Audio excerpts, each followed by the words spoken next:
नमस्कार मित्रांनो, तू ही रे माझा मितवा या मालिकेच्या आजच्या जबरदस्त भागामध्ये आता इशू ही राजेशला घरी घेऊन येते आणि जयू खूप असा आग्रह करते की आत्या काही कर, परंतु यांना राहण्यासाठी आपलं जे एक रूम आहे ते राहण्यासाठी दे, अगं काहीतरी कर. परंतु आता जयू मात्र खूप अशी भडकते. अगं मी काही धर्मशाळा वगैरे नाही उघडली की प्रत्येकाला राहण्यासाठी जागा द्यायला, यांना फुकटामध्ये ठेवून घेण्यासाठी. तर इशू म्हणते की आत्या प्लीज. तेव्हा आता इशू राजेशकडे पाहते तर राजेश म्हणतो की नाही मी जातो.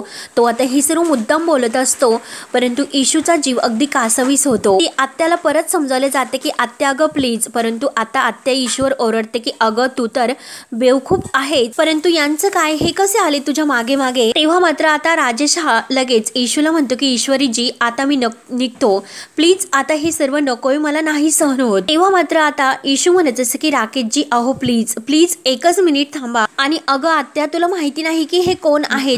आत्या विचारते की कोण आहे, तर लगेच इशू सांगते अगं ही जी काही नोकरी मला मिळालेली आहे तर ती राकेशजी मुळे मिळालेली आहे. आणि एवढंच नाही आत्या, इंदोरमध्ये असताना आम्हाला एका माणसाने गुंडांपासून वाचवलं होतं, हे तुला आठवतं का. तर मग जयू आत्या रागाने म्हणते की पण त्याचं काय. तर इशू म्हणते की अगं हेच होते. तेव्हा आता जयू आत्या लगेच आश्चर्याने पाहत असते आणि काय हे होते. तर इशू म्हणते की हो आत्या, अगं त्यावेळेस जर आता हे वेळेवर जर आले नसते तर बाबांचं काय झालं असतं हा तू विचार कर एकदा. अगं त्या गुंडांनी काय काय केलं नसतं, त्या गुंडांनी बाबांना सुद्धा मारलं असतं आणि माझी ओढणी तर त्यांनी खेचली होती आणि यांनीच त्या गुंडांच्या तावडीतून आम्हाला वाचवलं. नमो सुद्धा म्हणते की हो आत्या मी सुद्धा यांना भेटले आणि बाबा सुद्धा यांचे खरंच खूप असे एहसान मानतात. तेव्हा आता जयू आत्या लगेच राकेशजींची माफी मागते की सॉरी, खरंच मला याबद्दल काही माहिती नव्हतं. तेव्हा राकेश लगेच आपली पिशवी खाली ठेवतो आणि म्हणतो की खरंच तुम्ही सॉरी म्हणू नका आत्या, खरंच म्हणजे तुमची यात काही अशी चूक नाही आणि तुमचं सुद्धा अहो बरोबरच आहे, कारण मुंबईमध्ये सहज असा कोणी कुणावर विश्वास नाही ठेवू शकत. त्यानंतर मात्र आता इकडे सुभद्रा आजी ही अंजलीला म्हणत असते की अगं एकच साडी फाटलेली होती, आपण तिच्याकडे पाहिलं नाही आणि त्यासाठी आपण इतकी मोठी ऑर्डर कॅन्सल केली आणि त्या बिचारीचं किती नुकसान झालं असेल. तेव्हा अंजली म्हणते की हो ना. तर आता आजी म्हणते की हो खरंच तुझी ती लाडकी मामी आहे ना वल्लभरी, तिने खूप मोठा असा कांगावा केला. एखाद्याशी ती असं शत्रुत्व धरून वागत असते, बोलाव लगेच तिला बोलव आणि विचार ही एकच साडी कशी फाटली. तर अंजली म्हणते की जाऊन दे आजी, अगं उगाच कशाला त्यावरून वाद. तेव्हा आता लगेच आजी म्हणते की नाही अगं वाद नाही आणि आपण तिला काही बोलत नाही म्हणून ती असं मुद्दाम वागते. अंजली म्हणते की आजी अगं जाऊन दे, बोलून काही फरक पडतो का, त्यापेक्षा तुला त्रास होतो, त्यामुळे तू शांत राहा. तेव्हा आजी म्हणते की बरं ठीक आहे, होते मी एकदाची शांत. पण त्या मुलीची काही चूक नसताना आपण असे वागलो ना, माझं मन खातंय का मला. अगं पण त्या मुलीची काही चूक नसताना सुद्धा आपण तिच्याशी जे काही वागलो ना, खरंच माझं मन मला खूप खातं, मला असं काहीतरी करावंसं वाटतं. मग उद्याच मी जाते आणि तिच्या हे सर्व साड्या मी मागे करते. तेव्हा अंजली म्हणते की अगं आजी तू कुठे एकटी जातेस, त्यापेक्षा मी ड्रायव्हर दादांना सांगते, ती नक्की आता या साड्या पोहोच करते. तेव्हा आता अंजली असं म्हटल्यानंतर आजी म्हणते की नाही ग, मी देवळात जाते ना मंदिरामध्ये, तर मी 5 दिवस पंचायत आरतीला जाईल असं मी बोलले, म्हणून आता ती मुलगी सुद्धा अगं मंदिरात येत असते आणि ती तर देवळाच्या अगदी जवळच राहते, त्यापेक्षा मीच जाते आणि तिच्या ह्या साड्या परत करते. तेव्हा अंजली म्हणते की बरं आजी त्यापेक्षा तू जाऊनच ये, कारण गेल्याशिवाय तुला काही चैन नाही मिळणार, तू गेली तर ते चांगलं राहील. तेव्हा आजी म्हणते की हो ना अगं मला चिंटूबद्दल तुझ्याशी बोलायचं. तर अंजली म्हणते की अगं जाऊन दे, अगं थोडीशी तिची चिडचिड होत असते. तेव्हा मात्र आता आजी म्हणते की काय अंजली अगं काय बोलतेस, थोडीशी चिडचिड वाटतेस का तुला त्याची. तेव्हा अंजली म्हणते की जाऊन दे, अगं आईचं हे असं झालं, चिंटू खूप दुखावला गेला आणि त्यातून तो सावरत नाही, तर ती मुलगी त्याला सोडून गेली, तो भावना व्यक्तच करत नाही, सर्व काही तो मनातल्या मनात ठेवतो. आजी म्हणते की अगं पण किती दिवस त्याने असं व्हायचं, त्यातून त्याने बाहेर पडायला नको का, स्वतःच्या पुढच्या आयुष्याचा त्याने विचार करायला नको का. तेव्हा अंजलीला सुद्धा आता आजीचंही म्हणणं पटतं. अंजली मनात म्हणते की हो ना आजी, अगं तू हे जे काही म्हणते ते खरंच मला सुद्धा पटतं आणि बरोबर सुद्धा आहे ते, परंतु अर्णवला मात्र मी कसं समजवायचं. तेव्हा आता इकडे राजेश हा म्हणजे राकेश आत्याला म्हणत असतो की तुम्ही मला इथे राहण्यासाठी जागा दिली, परंतु त्याचे मी पैसे तुम्हाला देईल, परंतु आता माझ्याकडे पैसे नाहीत आणि पैसे नसताना मी तुम्हाला कोणत्या तोंडाने सांगणार आहे की तुम्ही मला इथे राहून द्या म्हणून. तेव्हा आता जयू खुश होते आणि जयू आता लगेच त्या राकेशला इथे राहण्यासाठी परवानगी देते की तुम्ही काही टेन्शन घेऊ नका, तुम्ही इथे बाहेरच्या खोलीत राहू शकतात, पैशाचं जे काही आहे ते आपण नंतर बघूया. तर ते ऐकून मात्र आता इशूला तर खूपच आनंद होतो. इशू तर आनंदाने उड्या मारत म्हणते की अरे हे तर खूप असं बढिया झालं. तर आता लगेच राकेश म्हणतो की नाही, अहो असं नाही, मी असं नाही राहू शकत आणि मला असं फुकट राहायला सुद्धा नाही आवडणार. त्यामुळे तुम्ही एक काम करा आणि लगेच आपल्या हातातली ती सोन्याची अंगठी काढतो आणि तो जयू हातात देत म्हणतो की ही अंगठी सोन्याची आहे, 2 महिन्यांचं भाडं आणि डिपॉझिट निघेल इतकी रक्कम नक्की ही अंगठी विकून येईल. तेव्हा आता जयू म्हणते की अहो काहीतरी काय, ज्या माणसाने माझ्या भावाचा जीव वाचवला मग त्याच्याकडून ही अशी अंगठी घेऊन मी वसुली करेल का, त्यामुळे तुम्ही बाहेरच्या खोलीमध्ये राहू शकता. तेव्हा राकेश म्हणतो की नाही, तरी सुद्धा ही अंगठी तुम्ही प्लीज तुमच्याकडे ठेवून घ्या. जयू म्हणते की अहो पण अंगठी घ्यायला तयार नसते तर राकेश म्हणतो की अहो ही अंगठी मी तुमच्याकडे सांभाळायला दिली असं समजून ही अंगठी तुमच्याकडे ठेवून घ्या, परंतु मी तुम्हाला असं मी फुकट नाही राहू शकत, काहीतरी भाडं मला द्यावंच लागेल. तेव्हा आता जयू म्हणते की मी तुमच्यापेक्षा मोठी आहे ना, मग माझं म्हणणं ऐकून घ्या आणि ही अंगठी तुमच्याकडे ठेवा. आणि हे बघा राकेशजी, अहो सगळ्या काही गोष्टी ह्या पैशाने मोजता येत नसतात. तेव्हा राकेश म्हणतो की तुमचं तर बरोबरच आहे आणि हे बघा तुम्ही तर माझ्यापेक्षा मोठ्या आहात आणि प्लीज मला राकेशजी म्हणू नका, राकेशच म्हणा. तर आता जयू खुश होते आणि बरं राकेश असं म्हणते. तेव्हा आता इशूला सुद्धा खूप असा आनंद होतो. तर जयू ही नमूला फ्रीजवर जी चावी ठेवलेली आहे रूमची तर ती घेऊन येण्यासाठी सांगते. नमू आज जाते तर इशू तर अगदी आनंदाने उड्या मारत जयू म्हणते की आत्या थँक्यू थँक्यू. तेव्हा आता जयू म्हणते की बरं बरं बाद झालं तुझं हे आता. तेव्हा आता लगेच इशू म्हणते की अगं आत्या सारखी का चिडतेस तू, अगं कधीतरी मला प्रेम करून दे ना. तेव्हा जयू म्हणत असते की हो हो तू तर डेंजरस आहे आणि आता बाद झालं. तर आता इशू म्हणते की आत्या अगं. तर आता राकेश अगदी तोऱ्यात या इशूकडे पाहत असतो आणि तो ही सर्व बघून मनात म्हणत असतो की आज जशी अंगठी माझ्या परत हातात आली तशीच एक दिवस तू सुद्धा नक्की येशील आणि हे बघ मला बघून जेव्हा तुझ्या हे चेहऱ्यावर इतकी स्माइल येईल ना त्या दिवशी मात्र सर्वात मोठी ट्रॉफी जिंकल्यात आनंद मला होईल असं आता हा राकेश आपल्या मनात ठरवतो. त्यानंतर मात्र आता दुसऱ्या दिवशी सकाळी इशू तयार होते आणि नमू तिला आवाज देत असते की इशू इशू आणि ती इशूला म्हणते की आवर बरं पटकनी, तुझा आज पहिला दिवस आहे. तर इशू म्हणते की ताई अगं फिकर नॉट, तुला माहिती आहे ना अगं मी 5 मिनिटात सुद्धा रेडी होऊ शकते जर मी ठरवलं तर. नमू म्हणते की हो हो माहिती आहे. नमू म्हणते की अगं पहिला दिवस आहे त्यामुळे अजिबात उशीर व्हायला नको आणि हे बघ आज तुझा पहिला दिवस आहे ना, मी डब्यासाठी तुला शिरा बनवलेला आहे. तेव्हा आता इशू ही शिरा हा शब्द ऐकल्यानंतर इतकी खुश होते आणि काय शिरा, तर नमू म्हणते की हो हो तुझा पहिला दिवस त्यासाठी तुला शिरा. तर इशू अगदी खुश होऊन एकदम बढिया असं म्हणते. तर नमू तिला म्हणते की जा ना अगं आत्यासाठी मी चहा ठेवलेला आहे तो चहा तिला नेऊन दे. इशू म्हणते की बरं बरं. त्यानंतर आत्या ही बाहेरच बसलेली असते. तर आता आत्या काहीतरी शोधत असते की अजूनपर्यंत ते शोधले नाही म्हणून असं ती मनाशीच बोलत असते. आणि तेवढ्यात आता राकेश तयार होऊन बाहेर येतो आणि सकाळ झाली परंतु माझ्या जानेमनचा म्हणजे इशूचा चेहरा अजून काही मला बघायच नाही मिळणार म्हणून आता मुद्दाम तो आत्याजवळ येतो आणि आत्याला गुड मॉर्निंग करतो.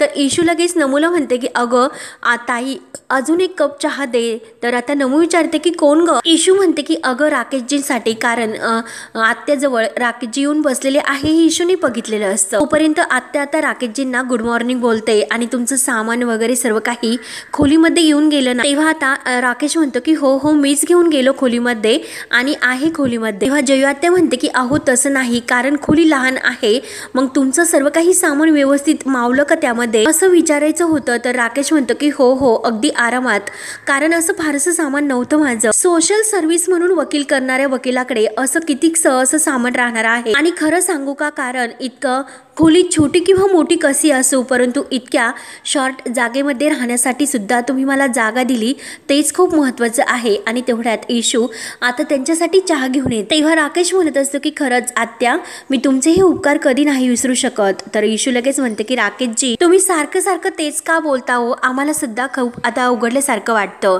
तर जयू आत्या सुद्धा म्हणते की हो ना राकेश, अहो इंदोरमध्ये असताना तुम्ही माझ्या भावाच्या जीवासाठी धावून आलात, मग आजकाल कोणी असं कुणासाठी करतात का. तेव्हा इशू सुद्धा म्हणते की हो ना, आणि तसेही तो कमरा आमचा रिकामाच होता त्यामुळे सारखं सारखं आता तुम्ही त्याबद्दल बोलायचं नाही. तर राकेश म्हणतो की चुकलो आणि खरंच मी आता माफी मागतो. मी पुन्हा असं नाही म्हणणार, परंतु तुम्ही सुद्धा मी तुमच्या मदतीला कसं धावून आलो हे पुन्हा नाही म्हणायचं. तेव्हा आता इशू म्हणते की बरं बरं चला बरं, आता तुम्ही बसा आणि हा चहा घ्या, चहा गार होऊन जाईल. आत्या चहाकडे लक्ष दे, तुम्ही बसा चहा घ्या, तोपर्यंत मी आलेच, असे बोलून इशू आता धावतच आतमध्ये निघून जाते. तेव्हा मात्र आत्या ही फाईलमध्ये डोकावत असते आणि कसलं तरी तिला टेन्शन आलेलं असतं. तर आता राकेश अगदी दिमाखात तिच्याकडे पाहत असतो. त्यानंतर इकडे आता अंजली सुद्धा आजीला चहा देते आणि कसं झाला चहा असं विचारते. तर आता सुभद्रा आजी सुद्धा खुश होऊन म्हणते की अगं तूच तर बनवला, मग चहा उत्तमच असेल. तेवढ्यात मात्र जे नोकर आहे तर ते साड्यांचं ते पिशवी आहे तर ते घेऊन बाहेर येतात आणि सुभद्रा आजीला म्हणतात की मॅडम ही साड्यांची पिशवी. तेव्हा आजी त्यांना तेथे जवळच ठेवायला सांगते. तेव्हा लगेच आता अंजली विचारते की काय ग आजी, तू आत्ताच लगेच निघाली?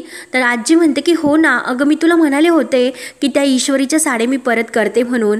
आणि तेवढ्यात अर्णव मात्र तयार होऊन बाहेर येतो. अर्णव हे आजी आणि अंजली या दोघींचं बोलणं ऐकतो आणि आजीला विचारतो की कुणाच्या साड्या? तेव्हा आता आजी म्हणते की अरे कुणाचे काय, एक मुलगी मागे आपल्या घरी साड्या ठेवून गेली होती, मग तिच्या साड्या ह्या राहिल्या म्हणून मागे द्यायला नको का? तेव्हा मात्र अर्णव म्हणतो की अगं काय आजी, कसं वागतेस का तू? ती मुलगी येते साड्या विसरून गेली आणि तू परत तिच्या साड्या देण्यासाठी तिच्याकडेच परत तिच्या घरी चालली. तिला काही आहे की नाही की तिच्या साड्या विसरल्या? तिला मात्र तिच्या साड्यांचं काहीच पडलेलं नाही. तेव्हा मात्र आता आजी म्हणते की अर्णव अरे विसरून गेली असं मी नाही म्हटले, कारण त्यामध्ये जे काही म्हटले त्यात फरक आहे की ठेवून गेली यात. तेव्हा म्हणते की बरं आजी व्यवस्थित जा, वजन आहे त्याचं जास्त. तर आजी म्हणते की हो हो चल, साडे ती गाडीत ठेवायला सांगते. तर आता अर्णव म्हणतो की आजी अगं चल, मी पण तिकडेच जातोय ऑफिसला, जाताना मी तुला सोडतो, तुला उशीर व्हायला नको.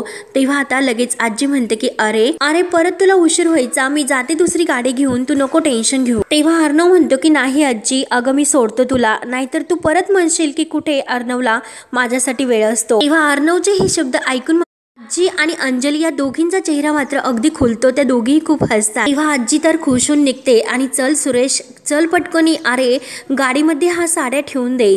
तेव्हा आता अर्णव म्हणतो की आजी हे बघ मी तुला सोडतोय, पण गाडीमध्ये मात्र तू लग्नाचा विषय अजिबात घेऊ नकोस, एका खूप मोठ्या इम्पॉर्टंट मीटिंगसाठी मी चाललेलो आहे, त्यामुळे माझा मूड मात्र खराब करू नको. तेव्हा अंजली सुद्धा म्हणते की आजी प्लीज, अगो त्याला नको, तो विषय नको काढूस प्लीज.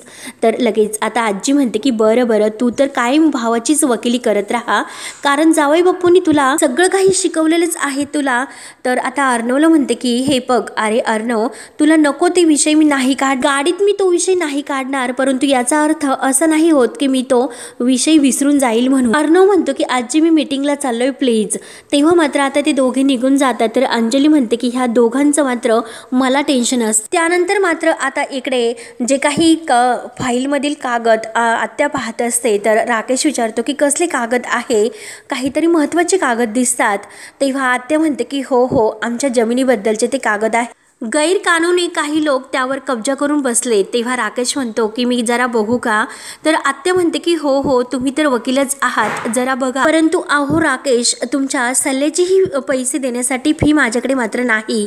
तेव्हा आता राकेश म्हणतो तुमच्यासारखी स्पष्ट बोलणारी माणसं मला आवडतात आणि तुम्ही मला इतकी राहण्यासाठी जागा दिली, एक गेस्ट म्हणून तुम्ही मला राहून दिलं आणि मी तुमच्याकडून ह्या म्हणजे याची सल्ल्याची फी घेईल का? तेव्हा आत्या म्हणते की तसं नाही, परंतु अगोदर सांगितलेलं बरं असतं. तर राकेश म्हणतो की हो हो तुमची केस लढवून मी तुमचा प्रॉब्लेम सॉल्व्ह करून देऊ शकतो. तेव्हा मात्र आता आत्या म्हणते तुमच्या सल्ल्याची फी नसेल, परंतु केस लढण्याची मात्र काहीतरी फी तर असेलच.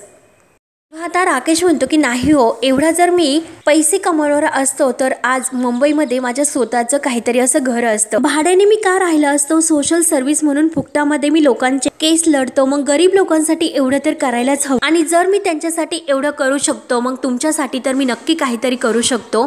त्यामुळे एकही पैसा मी नाही घेणार. त्या इकडे ती फाईल मी पाहतो.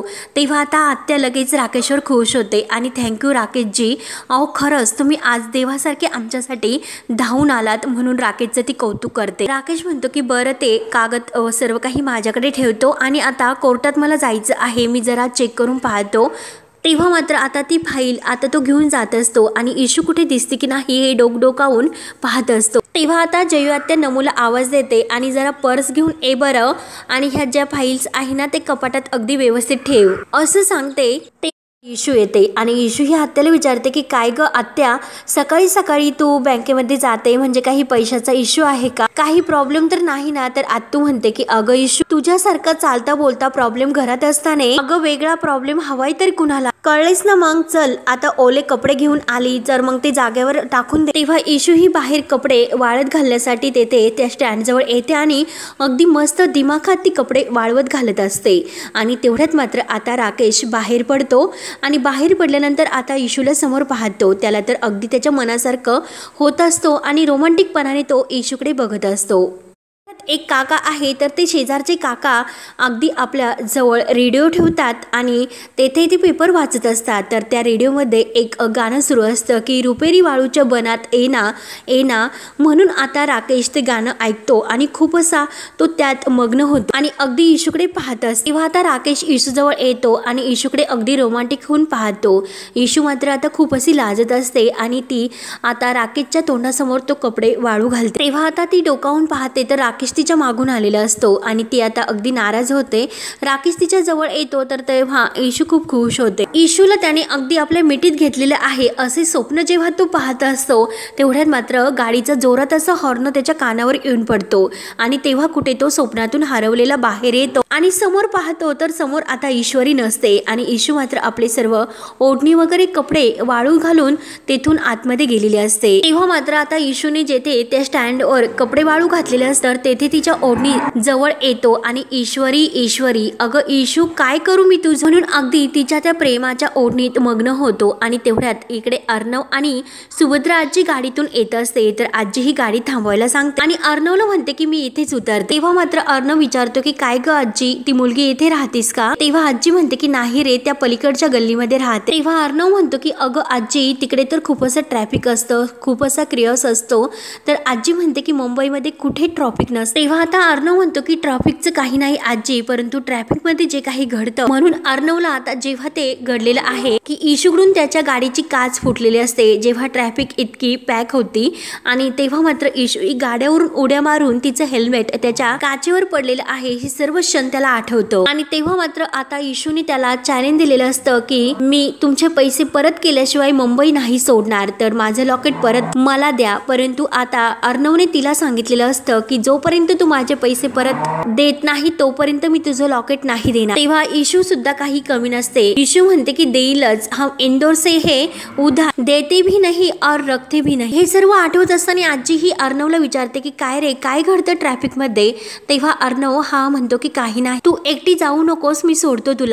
की अरे नको, परत तिकडे ट्रॅफिक जाम असेल आणि तिकडे तुझी गाडी अडकेल, तुला जाण्यासाठी उशीर होईल. परंतु रस्त्यावरच्या लोकांची काळजी मला जास्त वाटते, त्यांच्या 7 पिढ्यांचा तू उद्धार करशील.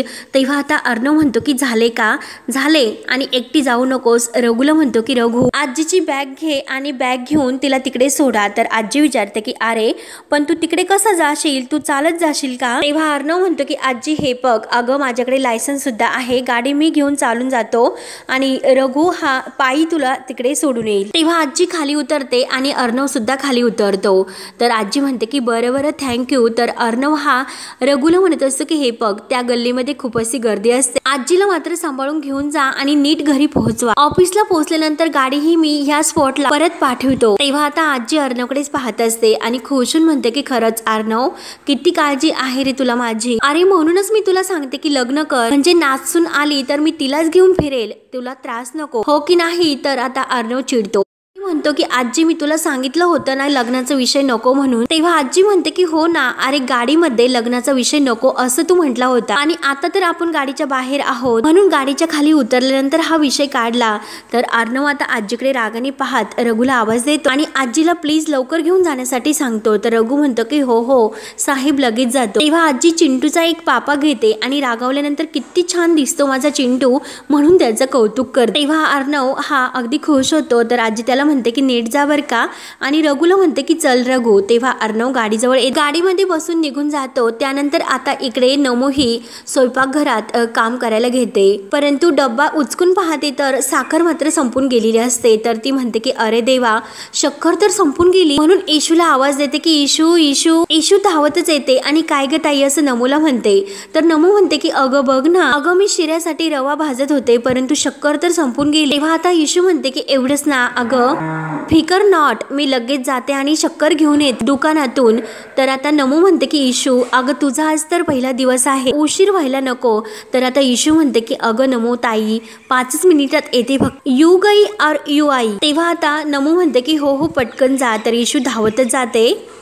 तेवढ्यात आता राकेश हा ईश्वरीच्या त्या ओढणी जवळच असतो। तिची ओढणी हातात धरत म्हणतो की तुझ्या घरापर्यंत ईश्वरी मी येऊन पोहोचलो आणि लवकरच मला तुझ्या आणि तुझ्या घरातल्यांच्या मनात उतरायचं। एकदा की तुझ्या मनामध्ये माझ्याविषयीचं घर निर्माण झालं आणि तेव्हा तू फक्त माझी असेल, तुझे ऑल राईट सीझर्स असेल तर ते फक्त आपल्यासाठी असेल। तेव्हा आता राकेश हा ईश्वरी सोबत जे काही आता स्वप्न पाहत असतो तर इशू इकडे अगदी निघलेले असते। तर हा भाग येथे संपतो।